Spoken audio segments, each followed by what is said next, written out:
Focus ये ना उधर ही कैमरा फोकस करो आम्ही बघितली करू इथे पडवा बरोबर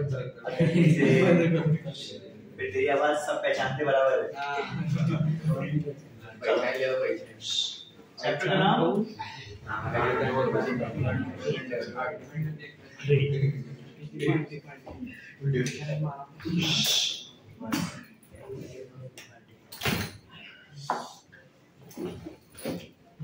plant growth and development.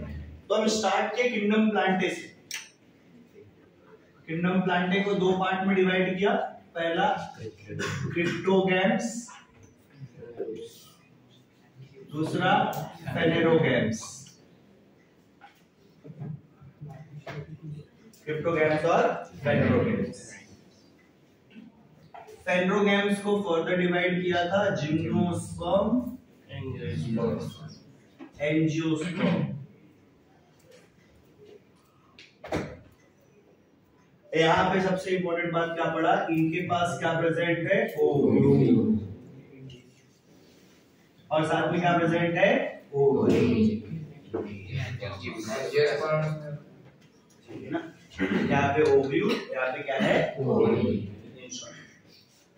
Angiosperm की बात करें, समझा इतना? तो अगर मॉर्फोलॉजी हमने पढ़ा है, मॉर्फोलॉजी में पढ़ा था ये बड़ा सा ओवरी, ये ओवरी, इस ओवरी के अंदर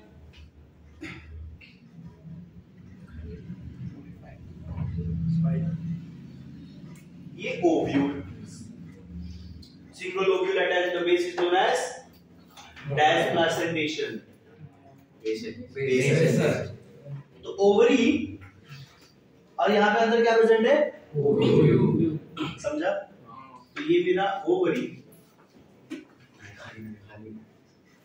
और ये क्या है, ओव्यूल, समझा? ओव्यूल को ध्यान से देखो तो उसके बाहर दो कवरिंग लगी हुई है, जिसे हम क्या बोलते हैं, इंटेग्यूमेंट्स।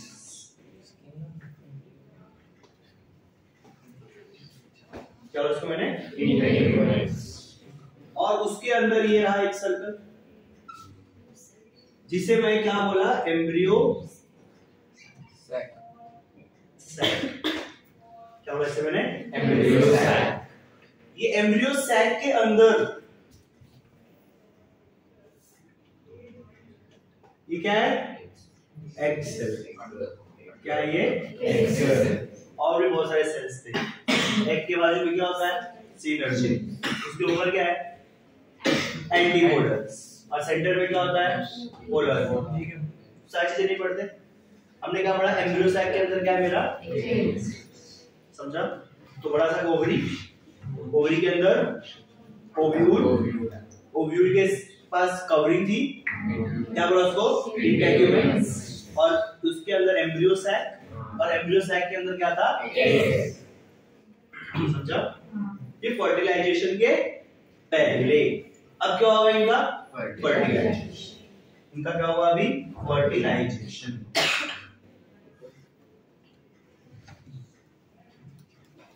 तो इनका क्या हुआ, फर्टिलाइजेशन। सेंटर से स्टार्ट करते, अंदर एम्ब्रियो साइक के अंदर क्या है, एग।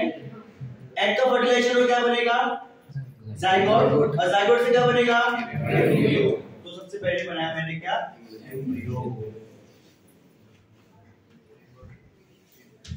क्या बन गया, समझा? उसके बाहर अगर आता तो ये क्या लगा हुआ है, कवरिंग। कवरिंग क्या है मेरा, integuments. Integuments is replaced by seed coat. कितना इंटेग्यूमेंट है, तो एक सीड कोट पहला और ये दूसरा सीड कोट। समझ में आया इतना, समझा? कितने इंटेग्यूमेंट्स हैं, दो। दोनों किससे रिप्लेस हुए, outer known as टेस्टा, outer known as टेस्टा, inner known age segment. दोनों को साथ में बोला मैंने, सीड कोट। समझ में आया? तो कंप्लीट ओव्यूल था। Ovule is converted into this, तो ये पूरा मिला के क्या हो गया? सीड। इसके अंदर ये क्या है मेरा? एम्ब्रियो। इसको मिला के मैंने क्या बोल दिया अभी? सीड। तो मैं अभी बाहर क्या है मेरा? ओवरी। ओवरी किसमें कन्वर्ट होगा? फ्रूट के अंदर। Ovary is converted into fruit. ये क्या है मेरा?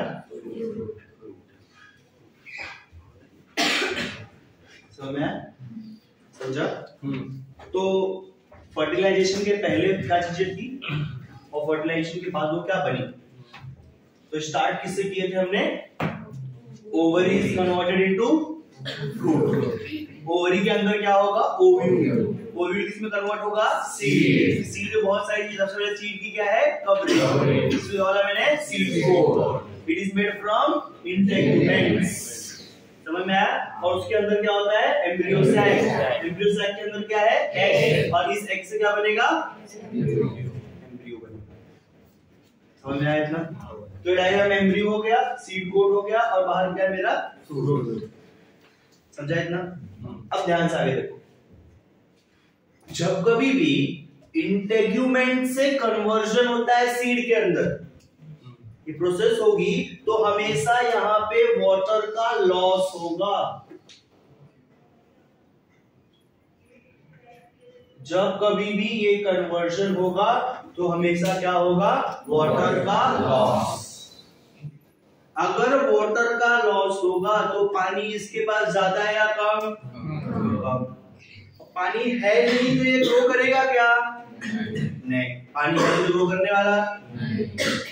तो ये टेम्पररी थोड़े समय के लिए एक रेस्ट में चला जाएगा। थोड़े समय के लिए एक रेस्ट फेज में चला जाएगा, इनएक्टिव स्टेज में चला जाएगा, जिसे हम क्या बोलेंगे? डॉर्मेंसी। क्या बोला मैंने उसको? डॉर्मेंसी। तो ये जो सीड है किसके अंदर एंटर कर गया मेरा? डॉर्मेंसी के अंदर एंटर कर गया। सिर्फ वाटर ही फैक्टर नहीं, बहुत सारे हो सकते हैं। उनमें से एक हमने क्या पढ़ लिया? वाटर, जो हमारे सिलेबस में बुक में है कहीं ना कहीं। तो तुम बड़े हो गए थोड़े से और तो पढ़ोगे। समझ में आया इतना? समझा? तो जब कभी भी फर्टिलाइजेशन के बाद ओव्यूल सीड में कन्वर्ट होता है, ओवरी फ्रूट में कन्वर्ट होता है, तो कन्वर्जन के बीच में क्या लॉस होता है? वाटर। 10 to 15% वाटर लॉस होता है। जब कभी भी ये वाटर को लॉस होगा तो जिसकी वजह से क्या होगा? अवेलेबिलिटी ऑफ वाटर क्या हो जाएगी? कम। जिसकी वजह से मैं एक रेस्ट फेज में चला जाऊंगा, इनएक्टिव फेज में चला जाऊंगा, जिसको मैं क्या बोलता हूँ? डॉर्मेंसी। समझ में आया? समझा यहाँ तक? किसी कोई डाउट? आपका अब क्या हो गया? फ्रूट तो कंटिन्यू खा जाएगा, फ्रूट तो खा गया, भूख लगी थी। अब हम लोग कहाँ जाते हैं? ऊपर की तरफ बढ़ते आगे। अब ये सीड बचा, तो ये रहा आउटर लेयर टेस्टा, ये रहा टेगमेंट, ये रहा एम्ब्रियो। ठीक है? अब क्या होगा? Active inactive? इनएक्टिव। डॉर्मेंसी। तो सीड को कुछ भी ऐसे रख के रखो, कभी ग्रो करेगा वो? ग्रो करने को क्या देते हैं हम लोग? पानी। तो हम लोग क्या प्रोवाइड करेंगे? पानी। समझ में आया? तो और भी बहुत सारी कंडीशन लगेगी, बट उसमें से एक क्या है? वाटर। क्योंकि हमने क्या पढ़ा है? लॉस हुआ है वाटर का। समझ में आया? तब क्या होगा? वो बहुत सारे फैक्टर्स इंक्लूड करेंगे हम लोग आगे।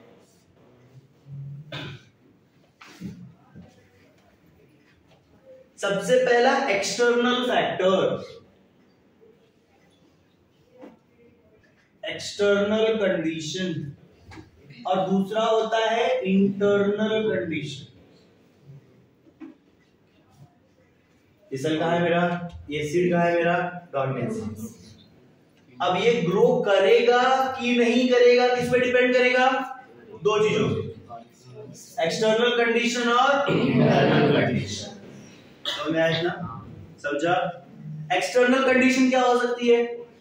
वाटर। सबसे पहला क्या है? वाटर। क्योंकि वाटर का लॉस ये सब वाटर है ही नहीं, तो सबसे पहले क्या चाहिए? वाटर। तो इसको एक्सटर्नल में सबसे पहले इंपॉर्टेंट क्या है? वाटर, सॉइल, सनलाइट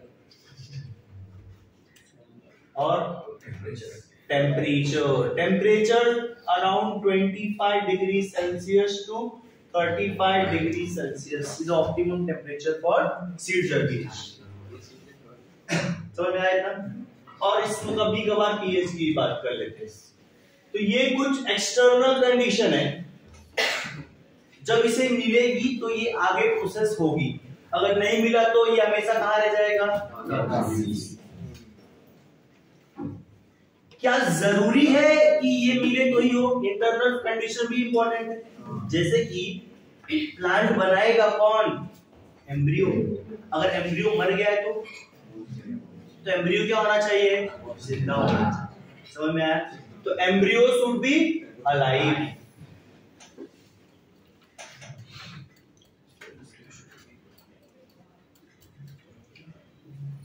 समझ में आया? एम्ब्रियो क्या होना चाहिए? जिंदा।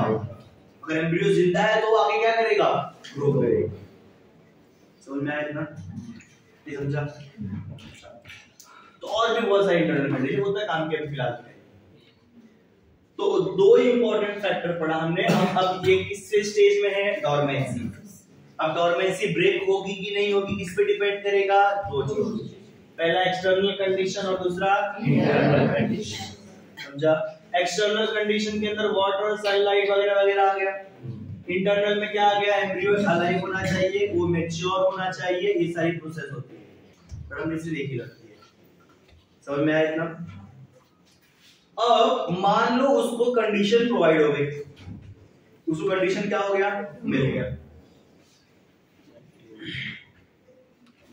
उसको फेवरेबल कंडीशन मिल गया।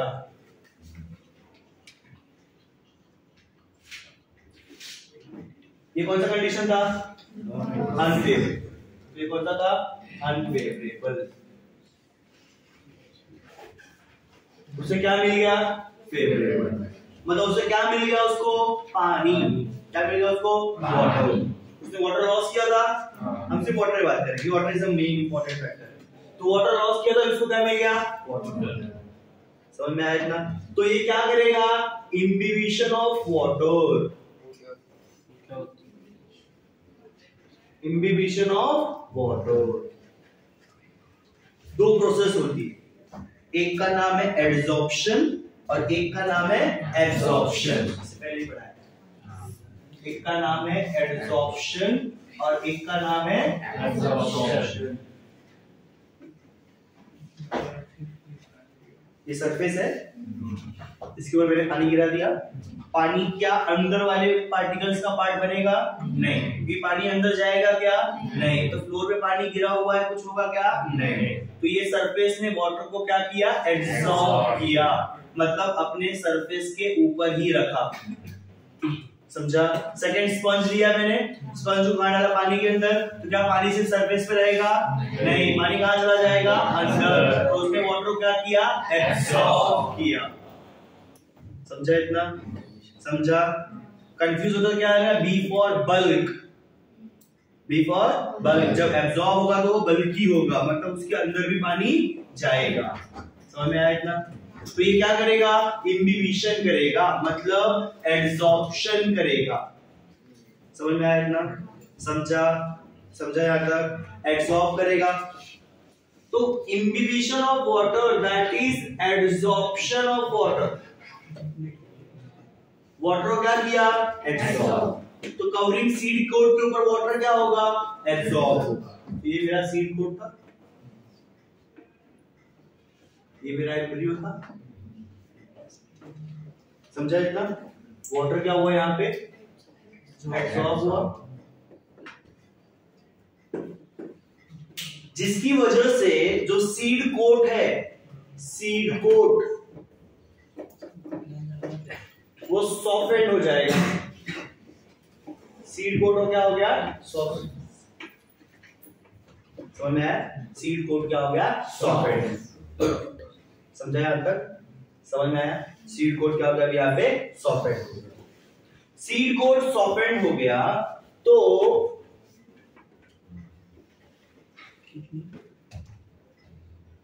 अब यहां से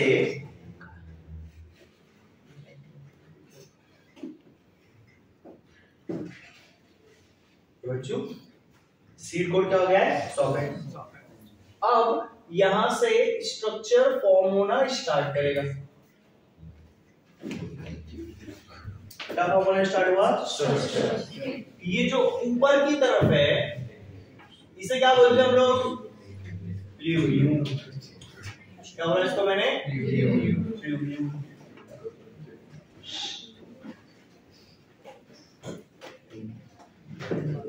इसको क्या बोला मैंने? रेडिकल। क्या बोला इसको मैंने? रेडिकल। तो ऊपर वाले स्ट्रक्चर क्या बोला मैंने? नीचे वाले क्या बोला मैंने? रेडिकल। कोटिलिडॉन के ऊपर वाला पार्ट इज नोन एज एपिकोटाइड। कोटिलिडॉन के नीचे वाला पार्ट इज नोन एज हाइपोकोटाइड। समझ में आया ना? समझा?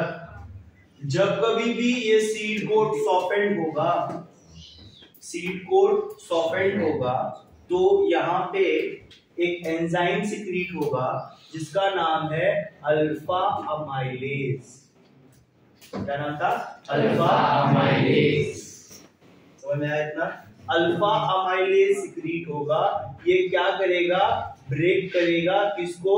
स्टार्च को शुगर के अंदर। स्टार्च क्या करेगा? शुगर के अंदर कन्वर्ट करेगा, जिसकी वजह से क्या होगा? कॉन्सेंट्रेशन बढ़ेगा। तो that leads to increased concentration. जिसमें कॉन्सेंट्रेशन क्या होगा? बढ़ेगा। That leads to increased concentration for normal absorption of water. Concentration बढ़ाएगा ताकि नॉर्मल वाटर का एब्जॉर्प्शन हो सके। समझ में आया ना? तो हम कहां तक यहाँ पे थे? अनफेवरेबल। उसमें दो कंडीशन की बात किया, एक्सटर्नल और इंटरनल। एक्सटर्नल की बात करें सारे फैक्टर प्रोवाइड होंगे, इंटरनल की बात किया तो ये होना चाहिए। ये फैक्टर मिलने के बाद इसको फेवरेबल कंडीशन में आ गया, जिसकी वजह से वाटर क्या करेगा? ये एब्जॉर्ब, वाटर को एब्जॉर्ब करेगा तो सेल क्या होगा? स्वेल होगा और साथ में क्या हो जाएगा? सीड कोट बर्स्ट होने। अब फिर इसके अंदर से क्या है? जो एम्ब्रियो क्या हो जाएगा? एक्टिव। और ये क्या बनाएगा? अल्फा अमाइलेज, जो क्या करेगा? स्टार्च में कन्वर्ट किया शुगर के अंदर, जिसकी वजह से नॉर्मल एब्जॉर्प्शन क्या हो गया? बढ़ गया। समझ में आया इतना? नॉर्मल एब्जॉर्प्शन हो गया। नॉर्मल एब्जॉर्प्शन करेगा तो एब्जॉर्प्शन कर रहा था क्या? नहीं, तो एब्जॉर्प्शन कर। तो यहां से क्या करना स्टार्ट किया उसने? एब्जॉर्प्शन। समझ में आया? और सबसे पहले अब नेक्स्ट क्या होगा यहाँ पे? अब सबसे पहले क्या बनता है? याद रखना, रूट और रेडिकल और प्रीम्यूल में सबसे पहले क्या बनेगा? रेडिकल। रेडिकल बनेगा फर्स्ट। रेडिकल क्या है? फर्स्ट। समझ में आया? तो जर्मिनेशन हो रहा है, ये कहां से पता चला मुझे? रेडिकल बनने से।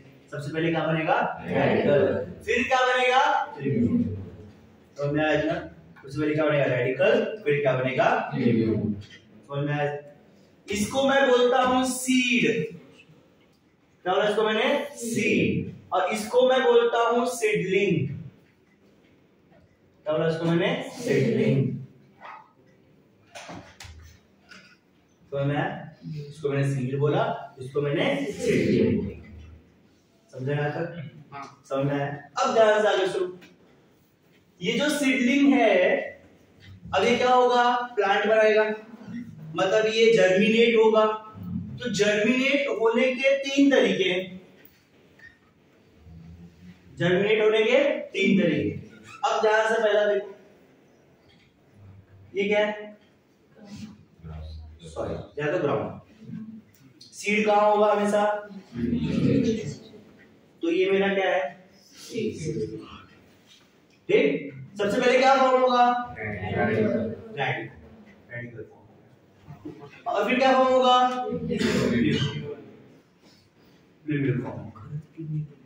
समझ में आया? कुछ प्लांट में जो ग्रोथ होती है किसकी? रेडिकल की, ये फास्ट होगी। ग्रोथ ऑफ रेडिकल क्या होगा? अब मेरे पास ध्यान सुनो, ये मेरा प्लेटफॉर्म है, ठीक, ग्राउंड है, यहाँ पे मेरा कॉटिलेडॉन है और नीचे सब सॉइल है वगैरह। कौन तेजी से ग्रो कर रहा है? मतलब हाइपोकोटाइल क्या एपिकोटाइल? हाइपोकोटाइल तेजी से नीचे की तरफ ग्रो करेगा, कॉटिलेडॉन कहां पे भेजेगा? ऊपर की तरफ। मतलब चांसेस ये क्या कॉटिलेडॉन ऊपर आ जाए ग्राउंड के? हां, ध्यान से देखो, ये रहा मेरा कॉटिलेडॉन, ये मेरा क्या है? रेडिकल, और इसी को मैंने क्या बोला? हाइपोकोटाइल। ये बहुत ही फास्ट ग्रो कर रहा है, अगर ये फास्ट ग्रो करेगा तो ये ऊपर वाला पार्ट कहां जाएगा? ऊपर की तरफ। जब ये बहुत तेजी से नीचे की तरफ डिवाइड हो रहा है तो ये किसकी तरफ मूव करना स्टार्ट करेगा? ऊपर की तरफ। और ऐसा भी हो सकता है कि थोड़े टाइम में ये कहां निकल जाए? बाहर निकल जाए। समझ में आया? समझा यहाँ पे? तो कॉटिलिडॉन हाइपोकोटाइल की ग्रोथ हो रही थी फास्ट, जो नीचे वाला है ये वाला इसकी ग्रोथ क्या होने लगी? फास्ट, जिसकी वजह से ये कॉटिलेडॉन अलोंग विथ एपिकोटाइल कहां निकल गया? ग्राउंड के ऊपर। अब कॉटिलेडॉन ग्राउंड के ऊपर है या नीचे? ऊपर। अबव के लिए क्या वर्ड यूज करते हैं हम लोग? Epigeal germination. क्या बोला इसको मैंने? Epigeal germination. समझ में आया इतना? क्या होता है एपीजियल जर्मिनेशन? समझा? समझ में आया? समझाया तक? तो ये मेरा था ग्राउंड, ये मेरा क्या है? कॉटिलेडॉन। समझा? यहाँ से क्या बना? रेडिकल और हाइपोकोटाइल। यहाँ से क्या बना? ट्यूब्यूल और एपिकोटाइल। फास्ट कौन ग्रो किया? हाइपोकोटाइल। तो इसको कहां भेजेगा? ऊपर। तो कहां पे आ जाएगा? सॉइल के ऊपर। तो सॉइल के ऊपर इसलिए कौन सा जर्मिनेशन? Epigeal germination. तो दोनों अपोजिट है। जब हाइपोकोटाइल की ग्रोथ होगी तो ये ऊपर जाएगा, तो जर्मिनेशन कौन सा हुआ? एपीजियल। समझ में आया ना? अब नेक्स्ट क्या होगा? अब ध्यान से देखो, ग्राउंड है, ये मेरा क्या है? ये ट्यूब्यूलर रेडिकल। अब तेजी से कौन डिवाइड करेगा? ट्यूब्यूल या तो एपिकोटाइल। ये तेजी डिवाइड किया, अब ये क्या होगा? तेज डिवाइड करा, ऊपर जा रहा है, ऊपर ऑब्स्ट्रक्शन आ गया, तो अब ये दोनों कहां की तरफ मूव करेंगे? नीचे की तरफ। तो ये कहां की तरफ मूव करेगा? नीचे की तरफ मूव करेगा।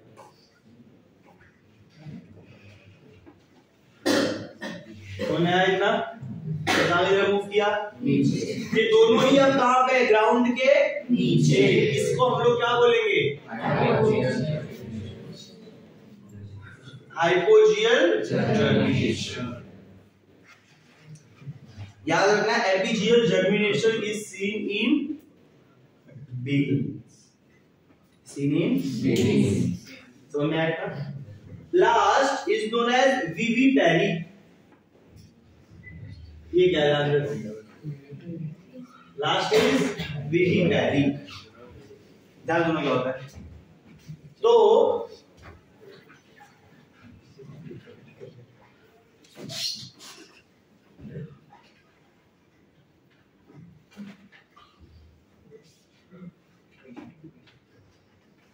एप्पल नहीं है, ये कोई तो फ्रूट है, कोई तो फ्रूट है। अब फ्रूट के अंदर सीड भी होगा, ये अंदर सीड है, ये अंदर क्या है? सीड है। ये मार्शी एरिया में ग्रो कर रहे हैं, मतलब कौन से प्लांट हो गए? मैंग्रोव। कौन सा? राइजोफोरा। तो कौन से मैंग्रोव प्लांट? मैंने कहा बोला राइजोफोरा। समझ आया? अभी मैंग्रोव्स की प्रॉपर्टी क्या है? मार्शी एरिया, तो जो मैंग्रोव्स है वहां पे मार्शी एरिया है, मार्शी एरिया है, जिसकी वजह से सैलिनिटी ऑफ सॉइल क्या होगा? ज्यादा। मार्शी एरिया है जिसकी वजह से salinity of soil is very high. अगर सैलिनिटी ज्यादा है तो पानी मिलेगा क्या? नहीं। पानी मिलेगा? नहीं। तो क्या पॉसिबिलिटी अगर ये सीड जमीन में गिरेगा, अभी सीड बने तो पानी ज्यादा है कम इसके पास, अगर ये यहाँ से जमीन में जाएगा तो इसको किसकी जरूरत है? पानी। क्या मार्शी एरिया इसे पानी प्रोवाइड करेगा? नहीं, क्योंकि पानी उसके पास खुद नहीं है, कहां से प्रोवाइड करेगा? तो क्या इसका जर्मिनेशन होगा क्या? नहीं। तो उस केस में ये लोग क्या करते हैं, जो मैंग्रोव प्लांट है मार्शी एरिया में ग्रो करते हैं और इनकी सैलिनिटी मार्शी एरिया क्या होती है? ज्यादा, इसलिए इनको सीड को पानी मिलेगा नहीं, इसलिए इनकी डॉर्मेंसी ब्रेक होगी नहीं। इसलिए याद रखना ये प्लांट कभी भी डॉर्मेंसी वाले स्टेज में जाएगा ही नहीं। समझ में आया इतना?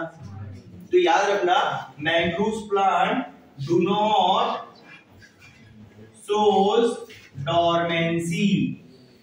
मैंग्रोव प्लांट क्या नहीं दिखाएगा? डॉर्मेंसी। समझ में आया था? मैंग्रोव प्लांट कभी भी डॉर्मेंसी दिखाएगा नहीं। सर बट डॉर्मेंसी तो इनएक्टिव है ना, वो उसी में रहेगा ना, इसके पास पानी नहीं है तो वो एक्टिव कभी होगा। समझ में आया था? तो मैंग्रोव था, तो मार्शी एरिया सैलिनिटी क्या है उसके पास? ज्यादा, और पानी क्या है इसके पास? कम। तो मतलब सॉइल के अंदर जाने के बाद उसको मिलने वाला है क्या? अगर वो सॉइल के अंदर गया तो उसे वाटर मिलने वाला नहीं है। तो उस केस में वो क्या करता है? पेरेंट प्लांट से हेल्प लेगा, चलेगा? पेरेंट प्लांट से हेल्प लेगा और यहीं पे वो क्या बना लेगा अपना? अगर ये सीड है, ये क्या है? ये सीड, तो यहीं पे वो क्या बना लिया अपना? हाइपोकोटाइल। क्या बना लिया? हाइपोकोटाइल। तो जितने भी सीड है ये सब क्या बना लेंगे अपने लिए? हाइपोकोटाइल। समझ में आया इतना?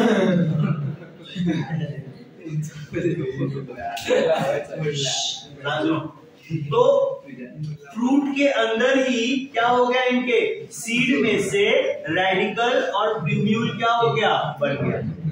अब इनका वेट बढ़ेगा, वेट बढ़ेगा डायरेक्ट कहां फॉल होगा? नीचे। और क्या होगा? इसका जर्मिनेशन होगा। समझ में आया? समझा?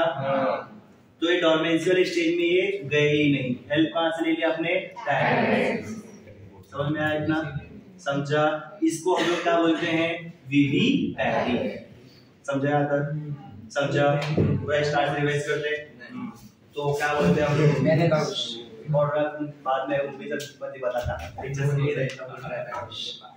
तो किंगडम प्लांट है, हमने पेंड्रोगैम्स पढ़ा जिसमें एंजियोस्पर्म था, हमने पढ़ा उसके बाद ओवरी और ओव्यूल दोनों के दोनों है। समझ में आया था? जो ओव्यूल होगा फर्टिलाइजेशन के बाद किसमें कन्वर्ट होगा? सीड के अंदर। किसके अंदर कन्वर्ट होगा? वो सीड के। ओवरी किसमें कन्वर्ट होगा? जब ये कन्वर्जन हुआ seed fruit of this, ovule का सीड के अंदर और ओवरी का फ्रूट के अंदर, तो वाटर क्या हुआ? हमेशा लॉस। वाटर लॉस होता है। वाटर लॉस हुआ तो अब ये एक इनएक्टिव स्टेज में गया जिसको मैंने क्या बोला? डॉर्मेंसी।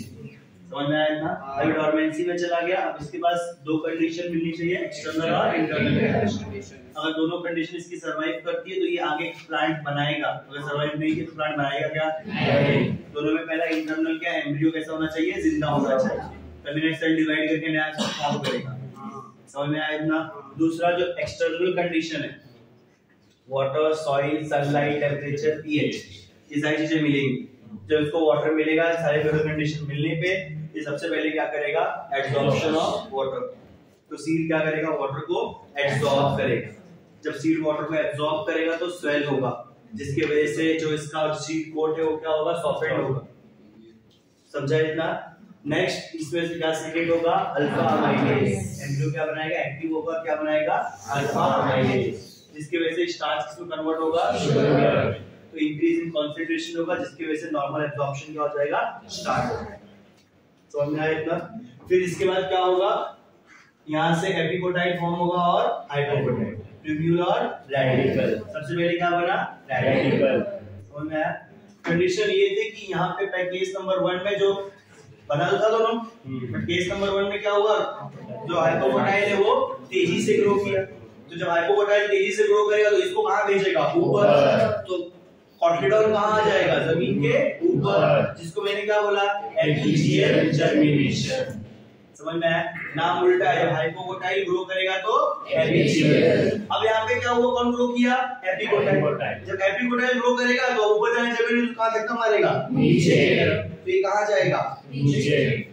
इसको मैंने क्या बोला? हाइपोजियल, क्योंकि ये दोनों पार्ट जमीन के कहाँ है? नीचे। इसको मैंने क्या बोला? हाइपोजियल। फिर लास्ट का पड़ा विविक्टाइल। कहाँ पे दिखेगा ये? मैंग्रोव प्लांट के अंदर।